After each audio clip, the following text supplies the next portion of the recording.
Recorded Books and RB Digital present Lust and Loyalty by Shelly Ellis. Narrated by Simi Howe. Prologue. Hospitals weren't usually happy places, especially the Wilson Medical Center ICU, where many of the patients hovered near death's door, and a pall of sickness seemed to hang over every surface. But today, the ICU staff at least tried to be festive in honor of the new nurse's birthday. Meredith, the plump nurse with the springy red curls and freckles, was turning 30. The other nurses figured the big 3-0 deserved, at minimum, a small party in their break room. They had even brought a cake and candles for her. One of the nurses, Rhonda, had brought balloons and streamers that were left over from her nephew's birthday earlier that week. By the time they'd finished decorating that sad-looking room, with its bare white walls, lone microwave, coffee maker, and 2 tables, it looked like a completely different place. A small, 2-tiered cake sat at the center of one of the tables on a cotton bedsheet they used as a makeshift tablecloth. They decided to hold the party midday, when visiting hours were at a lull because many of the patients' families would leave to eat lunch and return in an hour or so to stand vigil at their loved ones' bedsides.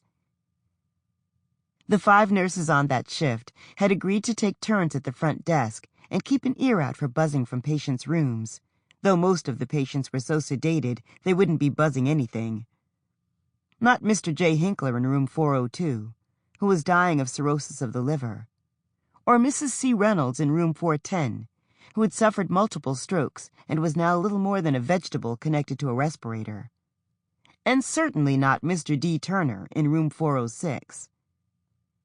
Turner was the youngest patient in the ICU, and if it weren't for the gunshot wound to the stomach that he had suffered a week ago, he probably wouldn't have found himself in the ward at all. He looked fit and handsome. The nurses had speculated that he had been quite the heartbreaker before the shooting. A few of them had even whispered about his 6-pack abs and muscular arms, and admired and giggled about another appendage they'd noticed while changing the dressing on his wound. "No wonder his name is Dante," Rhonda had murmured ruefully as she pointed to his bare crotch. "A man that fine wielding that thing could certainly drag a girl through hell and back." But Mr. Turner wouldn't be putting any woman through hell or breaking any hearts any time soon. He remained heavily sedated while his body repaired itself, and unlike the other patients, he'd had few to no visitors in his room.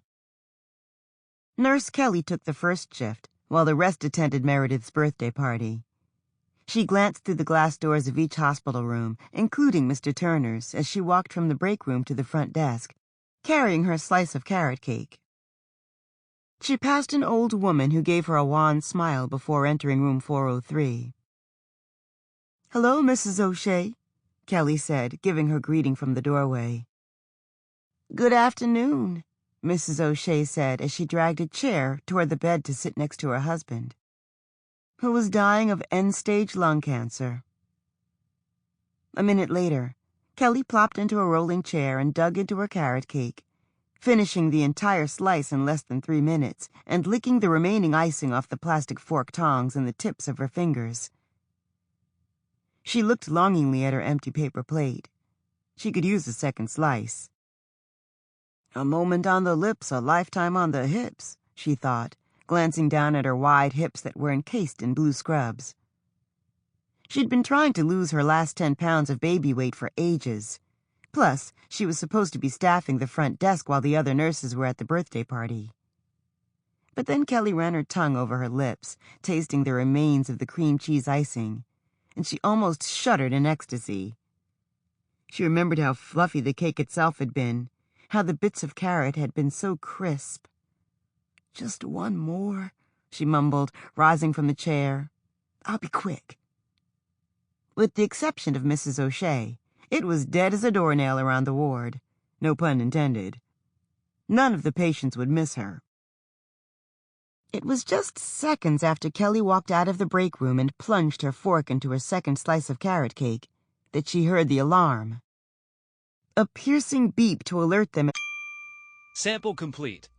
Ready to continue?